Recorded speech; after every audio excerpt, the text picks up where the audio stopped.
Hello friends, welcome to our new vlog. I hope आप सब अच्छे होंगे। तो ये मेरा 30 डेज़ चैलेंज का 16th व्लॉग होने वाला है और इस वक्त बज रहे हैं सुबह के 10 और मौसम हो रखा है, बिल्कुल धुंध हो रखी है। अभी इतनी ज़्यादा धुंध नहीं है।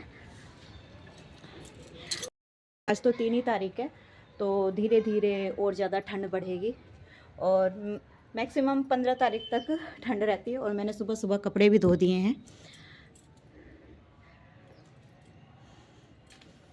सुबह सुबह मैंने कपड़े भी धो दिए हैं और इस वजह से थोड़ी सी दुकान जाने के लिए थोड़ी सी लेट हो गई हूँ। तो सोचा थोड़ा सा 2-3 मिनट का ब्लॉग शूट कर लूँ। अब मैं जा रही हूँ दुकान पे। इस वक्त दोपहर के 3:30 बज रहे हैं और धूप देखो बहुत अच्छी हो रही है। आँख तक नहीं खोली जा रही है, इतनी तेज़ धूप हो रही है। ये देखो धूप, बहुत तेज़ धूप हो रही है। पता नहीं इसमें सनलाइट दिख नहीं रही है, पता नहीं कहाँ से ये रही।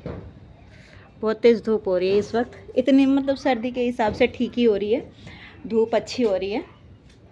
और आज कितने दिनों के बाद, कम से कम 7-8 दिनों के बाद इतनी अच्छी खुल के धूप हुई है। वरना इससे पहले तो धूप हो रही थी, आधे घंटे के लिए निकल रही थी धूप और फिर उसके बाद फिर वैसे ही ठंडा मौसम हो रहा था।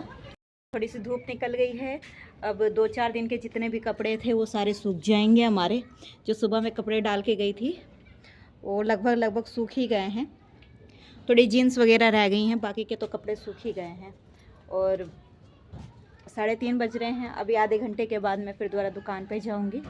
आज सुबह भी दुकान खोली और फिर जो शाम के 4 बजे फिर दोबारा से दुकान खोलूँगी।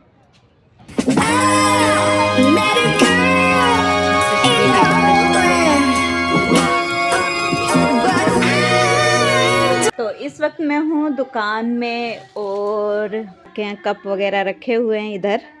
और कप देख के मुझे चाय की तलब हो रही है। मुझे चाय पीने को बहुत जी कर रहा है। ठंड इतनी लग रही है ना, बस मन कर रहा है चाय पी लूँ। ये वाला कुत्ता बड़ा डेंजर है, किसी पे भी झपट जाता ही है, बहुत डेंजर है कुत्ता। अगर आपके घर में बच्चे हैं और जिनको लिखना नहीं आता है, मतलब छोटे छोटे बच्चे हैं, तो आप उन बच्चों को इस तरह की बुक दे सकते हो। अल्फ़ाबेट की है ये, अल्फ़ाबेट की हो चाहे गिनती की हो, अल्फ़ाबेट की भी आती है और ड्राइंग की है, मैथ की है। इसमें ये देखो, इसमें इस तरह से ये राइटिंग के दिए हुए हैं। इस पे आप पेंसिल चला सकते हो। 1 + 1 = 2। नंबर्स, ये नंबर्स वाली हैं। आप इस तरह की बुक अपने छोटे बच्चों के लिए ला सकते हो। इसमें इसी पे ही हम लोग जब छोटे थे तो स्लेट पे चौक फेरा करते थे। नंबर हमारे मम्मी पापा लिख के दे दिया करते थे, हम उसी पे ही चौक फेरा करते थे। तो अब इस तरह की बुक चल रही है। आप इस तरह की बुक अपने बच्चों को लाकर दे सकते हो, बच्चों को लिखना सिखा सकते हो। बहुत अच्छी बुक है। इसमें पेन आता है जिससे आप इस पे लिखोगे और फिर थोड़ी देर के बाद वो अपने आप ही मिट जाएगा। तो बहुत अच्छी ये बुक है। दुकान पे 100 रुपये की है और ये कहते हैं मैजिक बुक। हमारी दुकान पे ये वाली बुक 4 मिलेंगी। अ से अनार का ख ग घ, नंबर्स मिल जाएंगे, ABCD मिल जाएगी और थोड़े से ड्राइंग की मिल जाएगी। तो एक सेट में 4 बुक्स होती हैं। मैजिक पेन मिलेगा जिससे आपका बच्चा लिखेगा और थोड़ी देर के बाद वो अपने आप ही मिट जाएगा। इसमें मिटाने का झंझट भी नहीं है। कितने को हो रहे हैं इस वक्त? 8 बजने को हो रहे हैं और बाहर का मौसम देखो, धुंध पड़नी शुरू हो रखी है। और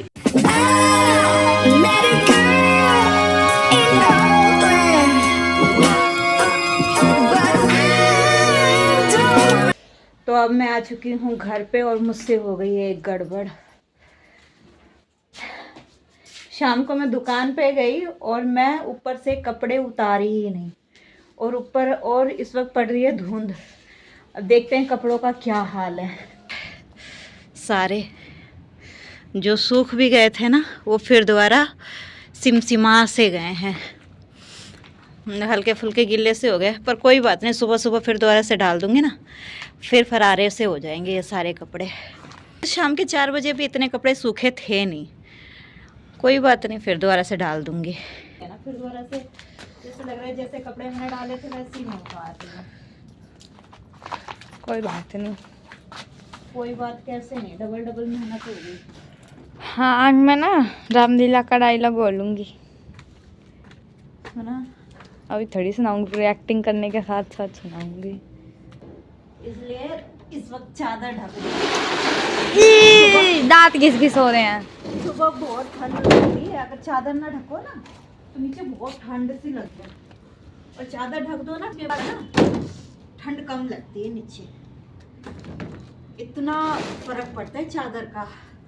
चादर अगर इस पे जाले पे ढक दो तो कम ठंड लगती है। चलो सारे कपड़े हो रखे हैं, अब ये सारे कपड़े मैं सुबह डालूंगी छत पे। चलो खदक गई है चाय, और इधर मीनाक्षी कुछ सुनाना चाह रही है। सुनाओ, क्या कह रही थी? सुनाना चाह रही हूँ। हाँ, भरत का डायलॉग सुनाना चाह रही थी ना। इसको रामायण का बहुत ज्यादा शौक है, इसको तो बस रामायण के सारे डायलॉग याद करने होते हैं। भरत या लक्ष्मण? भरत का ही सुना दे। भरत का बहुत जगह लूंगी मैं। हाँ सुना, बहुत जगह तू ले ले। बहुत जगह ले लूं। सुना। शत्रुघ्न, भाई शत्रुघ्न, नदी किनारे सरयू के तू मुझको भी पहुंचा देना, जहाँ करो पिता का दाखल मेरी भी चिता जला देना। क्या कई माता कड़ाई लोग आता है कि मेरी भलाई का यही सिला दिया, तो भरत जी बोलते हैं भला, यदि भला ही मंजूर था तो यूं करती भला मेरा, जिस दिन लिया था जन्म मैंने तू दबा देती गला मेरा। यहाँ पर खट्टा शीत है, 2-3 दिन पुराना शीत है। तो शाम को मैं अब बनाने जा रही हूँ मैं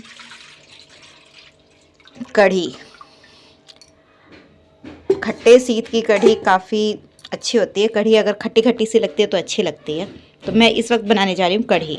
जब तक हमारी कढ़ी बन रही है तब तक मैं मानसी के साथ खेलने जा रही हूँ एक गेम। ब्लू दे दे मेरे को।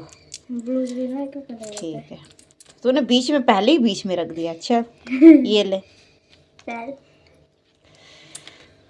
ये ले, ये ले। मैं हार गई। मैं फिर दोबारा हार गई। मैं 3 बार हार गई। अब मैं नहीं खेल रही, मैं बार बार हार रही हूँ। और इधर मेरी कढ़ी भी खराब हो जाएगी अगर मैं खेलने में ध्यान लगा ली तो यहाँ पर मेरी कढ़ी तैयार हो चुकी है।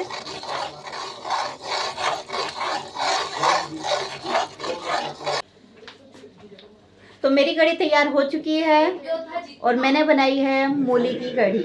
मतलब मैंने कढ़ी में मूली डाल के बनाया है। आप चाहो तो इसमें आलू भी डाल सकते हो, और बेसन के पकौड़ी वो तो सबको पता ही है, वो तो नॉर्मल सभी वो तो डालते ही हैं। लेकिन आप चाहो तो आप मूली भी डाल सकते हो। वैसे भी सर्दियों में मूली खूब दबा के आती है, तो आप मूली वाली कढ़ी ट्राई करके देखना, काफ़ी टेस्टी बनती है। तो आज के ब्लॉग को यहीं पर एंड करते हैं, मिलते हैं नेक्स्ट ब्लॉग में। तब तक के लिए बाय बाय। और वीडियो पसंद आई है तो वीडियो को लाइक ज़रूर कर देना, चैनल को सब्सक्राइब कर देना।